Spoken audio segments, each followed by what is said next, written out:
কবরের প্রথম রাত কেমন হবে? একটি ফেরেশতা এসে তাকে উঠাবে, বলবে তোমার সময় শেষ, ওঠো। তোমার সেইটাই। তারপর তাকে তিনটি প্রশ্ন করা হবে। তোমার রব কে? তোমার রব কে? তোমার দিন কি?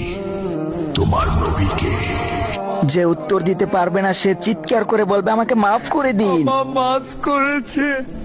কিন্তু সেই দিন হবে না কোনো ছাড়, হবে না কোনো মাপ। তার কবরের মাটিগুলো তাকে এত জোরে চাপ দিবে, তার এই পাশের হাড্ডি ও পাশে নিয়ে যাবে। তারপর তার কবরের আযাব শুরু হয়ে যাবে, আগুন জ্বলে যাবে।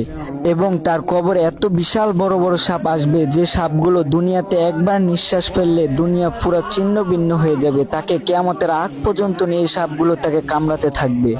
এবং তার জন্য একটি ভয়ঙ্কর ফেরেশতা বরাদ্দ করা হবে। সে হবে অন্ধ, বয়রা, বোবা। তার হাতে একটি বিশাল ভয়ঙ্কর হাতুড়ি থাকবে, যে হাতুড়ির ওয়েট এত হবে যে সারা চান পৃথিবীর মানুষও তার হাতুড়িকে বিন্দু পরিমাণও নাড়াতে পারবে না। তাকে এই হাতুড়ি দিয়ে এত জোরে জোরে আঘাত করবে, শুধু মানুষ আর জিন ছাড়া সারা পৃথিবীর সকল প্রাণী তার চিৎকার শুনতে পাবে। শুধু এই শেষ নয়, কিয়ামতের দিন তাকে হাসরের ময়দানে দাঁড় করানো হবে। তার কাছে নামাজের হিসাব চাইবে। যদি সে নামাজের হিসাব দিতে পারে তাহলে সে মিজান ও পুলসিরাত পার হতে পারবে, আর যদি সে না পারে তাহলে সে আগুনে নিক্ষেপ হবে। যদি কবরকে ভয় করে থাকুন তাহলে মৃত্যুকে আজ থেকেই স্মরণ করুন, আর আমাদের ভিডিওতে ফলো দিয়ে একটি লাইক দিয়ে যান।